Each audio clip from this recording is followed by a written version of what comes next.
자, 우리는 지난번 말씀에 여호와께 감사하고 찬양할 이유들에 대해서 첫 번째를 살폈습니다. 오늘은 두 번째 말씀인데요. 자, 두 번째는 그의 기적들에 대하여 기억하고 감사하라라는 말씀입니다. 자, 4절 말씀입니다. 다 같이 합독하십니다. 그의 기적을 사람이 기억하게 하셨으니 그랬습니다. 자, 이게 그의 기적입니다. 원문에는 기적들이라고 복수로 되어 있습니다. 그리고 이제 그 다음에 보시면 하나님의 기적들을 누가 기억하게 하셨으니 사람이, 그러니까 사람이라면 하나님이 그동안 행하신 기적들을 기억해야 된다라고 하는 말씀이죠. 우리가 흔히 그런 속담 비슷한 격언이 있죠. 사람이면 다 사람이냐? 사람이 사람다워야 사람이지.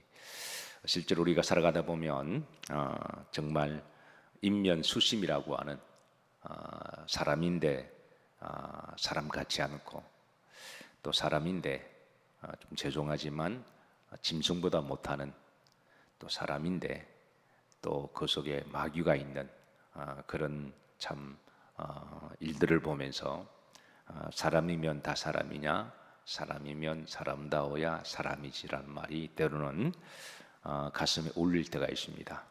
정상적인 사람이면 하나님이 행하신 기적들을 보고 기억하는 것이 맞습니다. 그런데 성도라면 더 말할 게 없죠. 특별히 하나님을 아는 성도라면 하나님을 기억하고 또 하나님께 감사함이 옳은 일이고 마땅한 일이고 합당한 일입니다. 그래서 하나님이 베푸신 기적들, 성경은 이 하나님의 베푸신 기적들을 우리들에게 알려주십니다. 그래서 이제 기억하고 감사라는 것인데요. 창세기 1장 1절에 보면 하나님 행하신 기적들 중에 가장 큰 기적이 뭘까요? 천지를 창조하신 것. 우리가 이것을 하나님이 알려주지 않으셨다면 우리는 여전히 우리의 조상은 원숭이라고 생각할 거예요.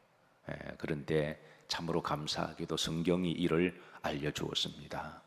태초에 천지를 창조하신 분이 누구시다고요? 하나님이시다. 우리가 이것을 기억하고 우리가 감사해야 됩니다. 또 성경은 뿐만 아니라 노아의 홍수의 기적도 온 세상이 물로 심판을 받을 때에 인간이 완악하고 패역하고 그랬을 때 하나님이 심판하실 때 물로 심판하시고, 그럴 때 하나님이 구원의 방주를 준비하셔서 하나님이 또 구원해 주신 것. 인간이 마지막 시대도 완악하고 배역해서 하나님이 마지막 또 불심판을 준비하신다 그러셨습니다. 요즘 폭염이 열 이어지고, 몇 년 전에는 호주가 홀라당 다 타버리고, 2년 전에는 우리나라 강원도도 홀라당 다 타버리고, 작년에는 캘리포니아가 홀라당 다 타버리고, 올해는 또 하와이 마우리섬이 또 홀라당 다 타버리고, 참 이런 안타까운 재난의 소식을 들으면서 앞으로 우리가 하루하루 하나님의 은혜로 살아가야함을 기도해야 될 줄로 믿습니다. 앞으로 우리나라도 산들이 많고 또 날씨가 건조해지고 날씨가 더워지면 나무들이 쓰러지면서 약간의 마찰도 불이 나는, 그래서 우리나라도 결코 안심할 수가 없어요. 그래서 특별히 산속에 별장 있는 분들, 펜션 있는 분들이 정말 조심을 해야 됩니다. 어쨌든 출애굽의 사건, 그것도 놀라운 기적이죠. 그리고 광야에서 수많은 기적들, 가나안 땅에 행하신 기적들, 또 신약 시대로 넘어오면 예수님이 이 땅에 오신 것도 기적입니다. 그리고 그분이 베풀어 주셨던 각종 기적들, 그리고 나 같은 사람이 예수님을 믿어 하나님의 자녀가 된 것도 큰 기적입니다. 그리고 무엇보다도 최종적인 기적은 우리가 하늘나라 가는 거죠. 우리 성도들이 천국 가는 것 기적입니다. 여러분, 천국 가는 것 결코 당연하게 여기면 절대 안 됩니다. 우리가 하늘나라 가는 것은 기적 중에 기적입니다. 그래서 우리가 이것을 4절에 보십시다. 사람이라면 하나님의 기적을 뭐하게 하셨으니 기억하게, 마땅히 기억해야 됩니다. 잊어버리면 안 되고 우리가 기억하고 감사하고, 그래서 이렇게 기적을 늘 기억하고 감사하는 성도들은 하나님의 여호와의 선하심을 맛보아 알게 하시고, 고기도 먹어본 사람이 압니다. 음식도 먹어본 사람이 알고 평양냉면도 먹을 줄 아는 사람이 평양냉면 찾지. 그거 먹을 줄 모르는 사람은 그 맛을 알지 못하는 거죠. 그래서 하나님이 선하심이 여러분 하나님이 각종 맛을 여러분 마음껏 맛보시고 또 감사하시고 앞으로도 계속 맛보시기를 주의 이름으로 축복합니다. 자, 세 번째입니다. 여호와께 감사하고 찬양할 이유가 4절 흐름지르십니다. 합독합니다. 여호와는 은혜로우시며 자비로우시도다 그랬습니다. 하나님은 은혜로우신 분이시기 때문에 우리가 감사해야 된다는 것이죠. 우리가 살아가다 보면 만남의 복이 있습니다. 정말 악하고 독한 사람 만나면 눈물 콧물 다 흘립니다. 내 인생에 저는 사람만 안 만났다면 내가 이렇게 마음 고생하지 않을 텐데. 그래서 그러면서 우리가 절실하게 깨닫는 거 있죠. 만남이 복이다. 만남이 복이다. 목회도 그런 것 같아요. 목사님들 이제 목사들 만나면 주로 교회 자랑, 성도 자랑 하는데요. 어떤 목사님은 절대 교회 자랑, 성도 자랑 안 해요. 왜 물어보면 자기 성도들은 다 늑대래요. 다 여우들만 모였대요. 뱀들만 모여가지고 멋스러 무릎 뜯고 눈 보면 눈부터 무섭대요. 돌아서면 욕하고. 그래서 저는 만남이 늘 교회 자랑합니다. 성도 자랑합니다. 제가 늘 부족하지만 만남의 복이 있어서 지금까지 은혜로 이제 섬기는 교회들마다 별 무탈하게 하나님이 평안의 복을 주셔서 평안하게 지금까지 오면서 늘 감사하게 생각합니다. 제가 잘나서가 아니라 제가 늘 기도하는 것 중에 성도들도 목사 잘 만나야 되고 목사도 성도 잘 만나야 돼요. 그게 궁합이 맞아야 서로 복 받는 거죠. 그래서 이를 위해서 그러면 목사가 성도 잘 만나는 게 공짜냐? 아닙니다. 저는 늘 기도합니다. 그리고 우리 성도들 다 좋으신 분이라고 그렇게 어디 가서 자랑하며 또 이상에 그 말이 또 돌고 돌아요. 돌고 돌아서 어느 성도님이 목사님 교인 자랑 많이 하시대요. 그러면 저도 듣기 좋고 또 그것도 진심이고 그 말은 참 묘한 게 돌고 돌아요. 남말은 누가 듣는다고요? 이상하게 새가 듣습니다. 반말은 누가 들어요? 쥐가 듣습니다. 돌고 돌아서 그래서 만남의 복은 그냥 되는 게 아니라 우리가 늘 평소에 기도하고 그리고 누구를 만나더라도 인격적으로 신실하게 잘 대하면 됩니다. 배람 없이 이렇게 잘 나간다고 특별히 잘해주고 힘든다고 특별히 못해주고 그러면 안 되죠. 오늘 하나님 앞에 다 하나님이 사랑하는 분들이니까 다 동일하게 대하고 은사 주신 대로 그 은사가 잘 쓰임 받을 수 있도록 기도하고 길을 안내하고 그렇게 해서 이렇게 다 똑같이 그렇게 우리가 사랑을 가지고 대하면 그 진심이 또 통하게 되고 그러면 또 서로 만남의 복이 있는 거죠. 그래서 저는 여러분들에게 만남의 복이 있기를 주의 이름으로 축복합니다. 한번 나쁜 사람 만나면 만남의 복이 얼마나 귀한지를 알죠. 그때서야 만남의 복을 위해서 기도하게 되는데요. 자, 여러분 우리가 좋은 사람 만나도 우리가 참 복이죠. 그런데 여호와는 은혜로우십니다. 하나님은 은혜로우시고 자비로우신 분이다. 우리 성도들의 많이 하는 인사 중에 하나가 은혜롭습니다라는 그 말을 하죠. 은혜롭습니다. 그리고 우리가 예배 드릴 때도 은혜 받으세요라고 이야기하죠. 그리고 우리가 큰 일을 겪고 나면 이제 하나님 은혜였습니다라고 고백합니다. 큰 수술을 마쳤습니다. 큰 병인 줄 알았는데 이제 수술을 받고 보니까 이제 그 치유가 잘 되었고 열어보니까 사람 몸은 참 묘해서 열어보기 전까지는 모르는 게 거의 태반입니다. 의사들도요. 여러분 의사들 다 믿지 마시고 하나님 믿으세요. 의사들도 열어봐야 합니다. 열어보기 전까지는 몰라요. 별것 아닌 거로 생각해요. 열어보니까 이게 뭐 엄청난 게 들어가 있고요. 엄청난 줄 알았는데 열어보니까 별것 아닌. 그래서 우리 하나님의 은혜입니다. 그래서 은혜로 살아가야 돼요.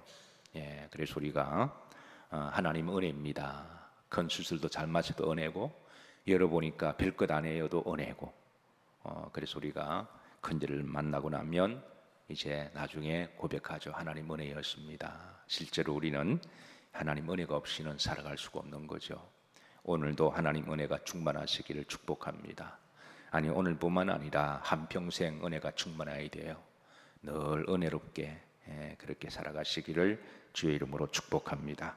자, 5절입니다. 네 번째, 자 감사해야 될 이유 따라서 하십니다. 여호와께서 자기를 경외하는 자들에게 뭘 주시며 양식을 주신다.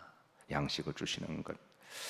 이스라엘 백성들이 먹을 것이 없는 광야에서 그래서 날마다 먹을 먹거리가 있다고 하는 게 그게 얼마나 귀한 것인가요? 날마다 먹을 수 있는 양식이 있다고 하는 것. 어제 78주년 광복을 맞이했습니다. 우리나라가 불과 몇십 년 전에는 먹을 게 없었습니다. 그래서 그때는 하루에 3끼 먹는 사람들이 드물었고요. 제 어렸을 때 가끔 영화관에 가면 영화관에 대한뉴스라고 나오죠. 대한뉴스가 나옵니다.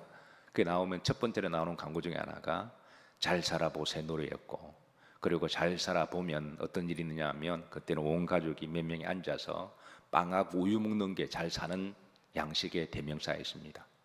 그때는 늘 보리밥 먹던 시절이어서 그래서 그때의 우유와 카스텔 하나 그게 광고가 막 나왔어요. 그걸 보면 침일지질 흘리면서 야 맛있겠다 그랬는데 지금은 집집마다 냉장고가 몇 대가 있고요. 세상은 넓고 맛집도 많고 갈 곳도 많고 먹을 것도 많고 지금 이렇게 우리가 풍요로운 시대에 살아가고 있습니다. 그래서 여러분 우리가 집에 가서 먹거리 문제 가지고 고생하지 않는 것 그것도 복인 줄로 믿으시기를 축복합니다. 너무 많이 먹어서 문제죠. 그래서 먹거리가 많은 것 좀 북한을 보세요. 먹거리가 먹을 수 있는 양식. 하나님은 광야에서 만나를 주셨습니다. 먹는 문제 가지고 걱정하지 않도록. 사실 먹는 것은 기본이거든요. 우리가 사실 먹는 것 가지고 걱정하면 안 돼요. 우리가 사람이 살아가는 사회 공동체가요. 국가라고 하는 곳은 국민들이 먹는 것 가지고 고민하도록 만들어주면 그 국가의 기능을 상실한 겁니다. 국가는 무슨 일이 있어도 백성들이 굶지 않도록 만들어줘야 되죠. 그런 기본입니다. 만약 그걸 못하는 통치자라면 그건 통치자는 자격이 없는 거예요. 어떻게 하든 간에 먹거리는 먹는 것 가지고는 구걸하지 않도록 백성들이 굶어 죽어가지 않도록 그건 국가에서 만들어줘야 되는 거죠. 어쨌든 하나님이 우리나라를 축복하셔서 앞으로도 베세다 광야에서 오병의 기적이 계속 일어나기를 주의 이름으로 축복합니다. 그리고 우리가 이를 위해서도 기도해야 돼요. 먹거리를 위해서 하나님 일용할 양식을 주셔서 감사합니다. 얼마 전에 어느 분을 만났습니다. 음식을 먹을 게 많은데 이빨이 한쪽이 다 이렇게 시원찮아서 한쪽만 씹으신다는 거죠. 그래서 우리가 먹을 게 많아도 이게 또 이빨이 시원치 않으면 또 제대로 드시지도 못하고 어떤 분은 위가 안 좋아서 드시지도 못하고 어떤 분은 소화를 잘 못 시켜서 그러니까 우리 몸의 어느 한 부분만 제 기능을 못하면 아무리 먹거리 많아도 또 제대로 먹지 못하게 되는 거죠. 그래서 먹거리가 있는 것도 축복이고 감사고 그리고 어떤 사람은 또 먹어도 입맛이 없다네요. 그래도 이것도 입맛 없어도 또 그래요. 그래서 또 입맛 있는 것도 감사할 일이고 소화를 잘 시키는 것도 감사할 일이고 또 이렇게 어쨌든 그렇게 우리 이 몸이 건강한 것 하나님께 늘 감사하시고 앞으로도 잘 드시고 소화 잘 시키시고 또 건강하시기를 주의 이름으로 축복합니다. 주기도문에 일용할 양식을 위해서 기도하라고 말씀하셨습니다. 그리고 이는 단순하게 먹거리만의 문제가 아니라 내가 성실하게 살아가도록 하루 동안 우리가 열심과 정직하게 뿌린 대로 거두는거리니까 배짱이처럼 게으르고 남 일할 때 놀고 이렇게 하면 먹거리의 복을 받을 수가 없는 거죠. 그래서 하나님이 나에게 주신 것 기업 시편의 16편에 보시면 하나님이 자로 재어준 구역이 실로 아름답도다. 자로 재어준 구역이 여러분 일터입니다. 일터 직장에서 열심히 해야 됩니다. 어떤 사람은 직장 갈 때마다 나 뭐 그만둘 거야 뭐 이렇게 하면서 계속 불평불만하면 그 직장 쫓겨나고 그만두면 뭐 먹고 살 거예요. 그 자기 복을 차는 거예요. 주신 그 직장 열심히 하다 보면 인정받고 하나님이 이제 더 넓은 직장으로 승진도 시켜주시고 월급 돌려주시고, 내가 비즈니스 하는 그 기업터가 하나님이 자로재준 구역이에요. 기업들을 열심히 잘 운영하다 보면 하나님이 또 그 기업을 복되게 하시고, 그리고 또 나중에 때가 되면 또 더 큰 기업도 주시고, 거기에서 먹거리 주시고, 그래서 이를 위해서 기도하라는 말씀이시죠. 6일 동안 힘써 일하고 7일째는 여호와를 기억하고 하나님께 예배드리고, 그런 복을 주셨습니다. 자, 요 근간에 지금 중국에서 난립니다. 안 그래도 지금 중국에 이 부동산 문제가 언제 터지나 세계 국제 전문가, 경제, 금융 전문가들이 예의주시하, 저게 반드시 저게 건강하지 못한 고리 구조, 경제 구조, 금융 구조, 주택 구조로 저게 언젠가는 저게 터질 텐데, 공산주의라고 하는 그 체제 자체가 이제 여러 가지 뭐 그동안 위장하기도 하고 또 막기도 하고 뭐 그렇게 해서 중국 경제가 튼튼하다고 그랬는데, 근데 이미 뭐 국제 이제 시장에서는, 금융에서는 저건 다 헛수들이고 언젠가는 터질 것이다라고 그렇게 예측하고 있는데, 지금 줄줄이 도산하고 있습니다. 2년 전인가요? 그러니까 중국의 최고의 부동산 회사가 1위가 이제 2위가 흥다죠. 그리고 1위가 흥크고, 세 번째가 칸츄리 가든이라고 하는 뭐 이 기업들은 중국 1, 2, 3 하는 그런 부동산 기업인데 뭐 어마어마합니다. 어마어마한데, 근데 2021년도에 흥다가 이제 그 파산 신청을 했고 이미 무너졌고, 그리고 며칠 전에는 2위가 칸츄리 가든이 또 무너졌습니다. 파산 디폴트를 선언했고, 1위도 지금 흥카도 지금 곧 무너질 위기인데, 아마 이제 머지않아 중국 사람들이 아마 일용할 양식이 없어서 아마 큰 우리나라 IMF 저리 가라고 할 정도로 아마 엄청난 위기가, 아마 엄청난 파도가 오지 않을까 그렇게 내다보면서, 어쨌든 우리가 하루를 일용할 양식이 있다고 하는 것은 복입니다. 그래서 이를 위해서 기도하시고, 저는 여러분들의 가정에 일용할 양식이 떨어지지 않기를 축복합니다. 그래서 잘 드시고, 말씀을 정리합니다. 자, 하나님께서 우리들에게 사람이라면, 성도라면 여호와께서 행하신 일들을 기억하고 감사해야 할지어다.